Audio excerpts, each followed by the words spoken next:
Olá, galera, tudo bem? Professor Maicon aqui com vocês, hoje para falarmos sobre movimento uniforme em mapas mentais. Mas você deve estar se perguntando, mas que mapa mental é esse que tem aqui um monte de folhinhas cobrindo? Galera, este mapa mental em específico, eu optei em já desenhá-lo para que o vídeo não fique muito longo e que eu possa explicar para vocês a estrutura de um mapa mental. Só que antes de falarmos sobre este mapa mental, eu gostaria de fazer um comentário. É recorrente os meus alunos me perguntarem, professor, como eu começo a montar um mapa mental? Uma das maiores dificuldades que eu tenho, professor, é iniciar esse mapa. Bom, turma, vale a pena lembrarmos que todos os mapas mentais, eles levam em consideração o pensamento radiante. O que seria isso, um pensamento radiante? Todas as informações, elas possuem uma certa ligação. Então, uma informação geral, ela resulta em uma informação mais específica e assim por diante. Um vai complementando o outro. Uma informação questiona e te leva a uma outra relação. Então existe, dentro das informações, desses pensamentos, vão existir várias ramificações. Esta é a ideia do mapa mental. Galera, um exercício para práticas de mapa mentais primeiro, quando nós estamos na sala de aula, o professor normalmente ele passa um resumo do assunto, né? Normalmente ele passa um resumo do assunto na lousa e você anota este resumo, que são as notas de aula. Ah, mas o meu professor ele não costuma fazer esse resumo. Então você pode fazer esse resumo. Você monte o seu resumo da sala de aula, tá? Esse resumo ele é descritivo, ele não é um mapa mental. Por mais que ele seja colorido, que ele tenha desenhos, ele tenha fórmulas, mas ele não se enquadra em mapas mentais, porque afinal de contas, mapas mentais possuem regras. Não esqueçam isso, turma. Então, o que você pode fazer? Após você montar este resumo, você pode transformar esse resumo aqui em um mapa mental. Então, o nosso assunto é movimento uniforme. Então, aqui eu tenho um resumo de movimento uniforme que eu usei com os meus alunos em um dos colégios na qual eu leciono. Galera, então a primeira pergunta que você vai fazer, se meu mapa mental é de movimento uniforme, então eu tenho que colocar em destaque, ok, o assunto principal deste mapa mental, hoje movimento uniforme. Aí a pergunta é o seguinte, quando nós falamos em movimento uniforme, qual é a primeira ideia que vem na cabeça de vocês ao ouvir a palavra movimento, a frase movimento uniforme? Bom, eu acredito que na mente de vocês deve vir velocidade e deve vir a palavra constante. Então, galera, quando nós falamos em movimento uniforme, é evidente que a grandeza velocidade está presente nesse pensamento e a palavra constante também. Então, é interessante que, ao falarmos de movimento uniforme, primeiro a gente lembre o que é a grandeza velocidade. Então, eu tenho aqui meu tema principal, aqui o meu primeiro tópico, velocidade. Então, turma, o que é a velocidade? Nós sabemos que a velocidade é a rapidez de uma partícula. Afinal de contas, o movimento uniforme, nós estamos trabalhando dentro da cinemática. E a cinemática é o estudo do movimento das partículas do ponto material e não dos corpos propriamente dito. Lembra disso? Então, velocidade é a rapidez de uma partícula.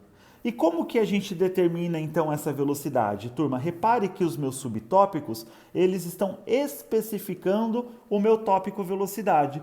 Como então eu posso determinar essa velocidade? Gente, a velocidade é a razão, é a divisão entre o espaço percorrido por unidade de tempo. Espaço percorrido não é o ΔS? Unidade de tempo, ΔT. Velocidade é o ΔS sobre ΔT.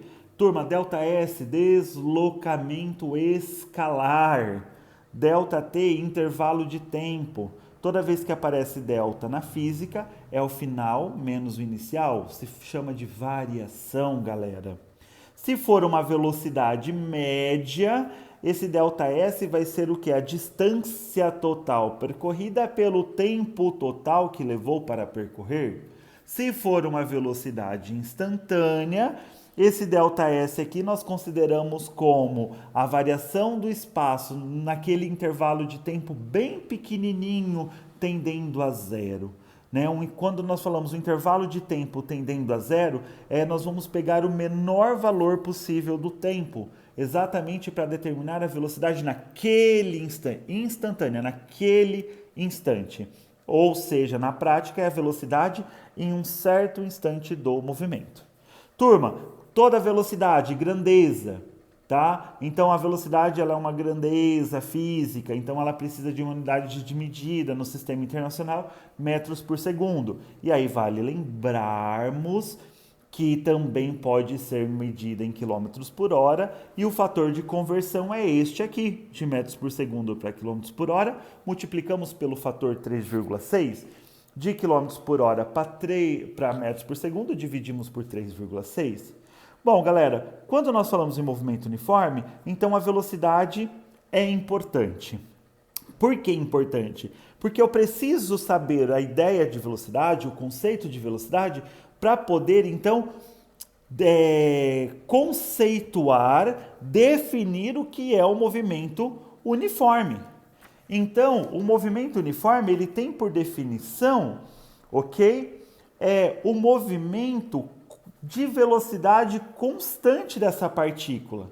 Ou seja, se a partícula ela está em um movimento uniforme, significa que em intervalos de tempos iguais, ela vai percorrer distâncias iguais. Então, se eu considerar um intervalo de tempo de 0 até 1 segundo, o intervalo de tempo ΔT, ela percorre uma distância ΔS. Se entre 1 e 2 segundos, que é o mesmo intervalo de tempo anterior, ela percorreu a mesma distância ΔS, quando nós fazemos essa relação ΔS sobre ΔT, vai dar um valor de velocidade. Depois, ΔS sobre ΔT, vai dar o mesmo valor. Então, esta razão ΔS e ΔT, ela acaba sendo constante. Então, dentro do movimento uniforme, eu tenho que a velocidade da partícula, ela vai ser constante, ela vai ter o mesmo valor a cada unidade de tempo. Então, galera, dentro do movimento uniforme, é importante então a gente termos ideia de que a partícula, ela descreve espaços iguais no mesmo intervalo de tempo. Se eu tiver um gráfico da velocidade pelo tempo, nós podemos ter um gráfico da velocidade pelo tempo. Afinal de contas, nós sabemos que a velocidade, ela pode ser tanto positiva quanto negativa. Eu vou ter uma velocidade positiva quando o meu ΔS ele é positivo, ou seja, ele está deslocando no sentido positivo da trajetória. Nós vamos ter uma velocidade negativa quando o ΔS for negativo, ou seja, ele vai estar percorrendo no sentido oposto daquela trajetória adotada como positivo. Entre aspas, ele vai estar voltando. Então, galera, se eu tenho aqui um gráfico da velocidade pelo tempo, ok? Como que vai ser esse gráfico aqui dentro do meu movimento uniforme? Ele vai ter que ser o mesmo valor. Se ele for positivo, constante no primeiro quadrante, e também constante no quarto quadrante. E aí vem uma informação muito importante. Turma, todo gráfico da velocidade pelo tempo, a área deste gráfico é igual ao deslocamento escalar. Toda a área de um gráfico da velocidade pelo tempo, eu tenho aqui como informação o meu deslocamento escalar. Bom, então, aqui, galera, nós colocamos no nosso mapa mental a ideia de velocidade, porque eu preciso saber o conceito de velocidade para definir o meu movimento uniforme. Será que dentro do meu movimento uniforme eu vou ter alguma fórmula específica? Sim, nós temos, que nada mais é do que essa formulinha aqui, ΔS sobre ΔT. Só que dentro do meu movimento uniforme, nós conseguimos nada mais e nada menos do que definir uma equação horária. O que é isso, uma equação horária? É uma equação que vai depender do tempo. Então, se pegarmos aqui a equação ΔS sobre ΔT, a equação tradicional da velocidade, e nós abrirmos essa equação, ΔS, espaço final menos espaço inicial, ΔT, espaço, tempo final menos tempo inicial. Galera, se iniciarmos o nosso movimento aqui, considerando que o tempo inicial é igual a 0 segundos, o que sobra para nós aqui? Somente o tempo. E eu posso jogar para cá e eu vou chegar nesta equação aqui, que nós conhecemos classicamente como a equação do sorvete. Espaço final, espaço inicial, velocidade e tempo. Gente, essa equação, tá? Ela não é, o nome dela não é equação do sorvete. Não é isso. Tá? Dentro da física, o nome desta equação é equação horária do espaço, porque é uma equação S de t, ou seja, o valor deste espaço depende deste tempo. Se eu mudo este tempo, eu vou mudar esse valor aqui para o movimento uniforme. Ok, galera? E ó, essa equação não é uma equação de primeiro grau, não é uma equação afim, não é uma equação linear. Então, se eu tenho uma equação de primeiro grau, o meu gráfico ele pode ser um crescente ou decrescente. Por que o gráfico do espaço pelo tempo ele não vai poder ser contínuo? Porque se eu tenho um gráfico contínuo, significa que ele vai estar na mesma posição. E ele estando na mesma posição, ele não vai estar em movimento, ele vai estar em repouso. Ok? Então, se eu estou falando aqui em movimento, então o meu gráfico ele pode ser aqui crescente se a velocidade for positiva e decrescente se a velocidade for negativa. Ok? E se o espaço inicial for 0? Então, este gráfico aqui, turma, ele vai iniciar a partir deste ponto, da origem, ok, dos eixos. Uma outra informação muito importante que dá para nós colocarmos aqui no nosso mapa mental. Afinal de contas, os mapas mentais, além de cores, eles têm também desenhos, fórmulas, para deixar ele de forma mais rica. Então, galera, por que não eu não posso colocar aqui, ó? Se eu tenho a inclinação, o ângulo desta reta aqui, a inclinação dessa reta, então a tangente dessa reta vai ser a velocidade. Ok? Então, eu posso calcular a tangente aqui da velocidade. Prestem atenção.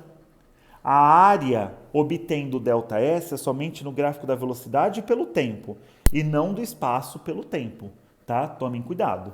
Bom, galera, então eu tenho aqui, ó, velocidade, defini meu movimento uniforme, sei que dentro do movimento uniforme eu posso ter uma equação horária, ou seja, uma fórmula um pouco mais específica. E essa equação horária aqui, ó, me resulta em um gráfico interessantíssimo do espaço pelo tempo, só que dentro deste movimento uniforme eu também posso classificar este movimento. Como assim classificar? Turma, eu não disse para vocês aqui que essa velocidade ela pode ser tanto positiva quanto negativa. Então, se eu tenho um movimento aqui, ó, onde a velocidade ela é positiva, significa que minha partícula ela está se deslocando no sentido positivo da trajetória. Se ela se desloca no sentido positivo da trajetória, eu vou ter o quê? Um deslocamento escalar, um ΔS positivo. Então, ó, ΔS positivo dividido pelo tempo, que sempre é positivo, velocidade positiva. Então, eu vou ter um movimento progressivo. Ele é classificado como progressivo. Agora, se a minha partícula ela está voltando, tá? Ela está indo no sentido oposto da trajetória, aquele que eu adotei como positivo, o que vai acontecer? Ao longo do tempo, ele vai ficando mais negativo. Então, eu tenho um ΔS, um deslocamento escalar negativo. Então, galera, o que acontece aqui? ΔS negativo, ok? Dividido pelo tempo, que sempre é positivo, nós vamos ter uma velocidade negativa. E aí eu vou ter um movimento retrógrado. Galera, este aqui é o que nós chamamos, tá, de mapa mental. Reparem que as cores utilizadas, elas seguem um padrão, como eu falei para vocês no vídeo anterior. Então, eu tenho aqui o meu tema em destaque, eu tenho os tópicos, ok? Todos os tópicos eu coloquei aqui com a mesma coloração, e dentro desses tópicos eu tenho os subtópicos. Além disso, desenhos, fórmulas, gráficos que deixam este mapa mais interessante. Galera, espero que eu tenha ajudado vocês e eu quero convidar vocês a seguirem a minha página no Instagram, onde este mapa mental estará postado lá. Aí no vídeo, na telinha do vídeo, vai aparecer a página no Instagram, Física em Mapas Mentais. Eu espero vocês lá, turma. Até mais!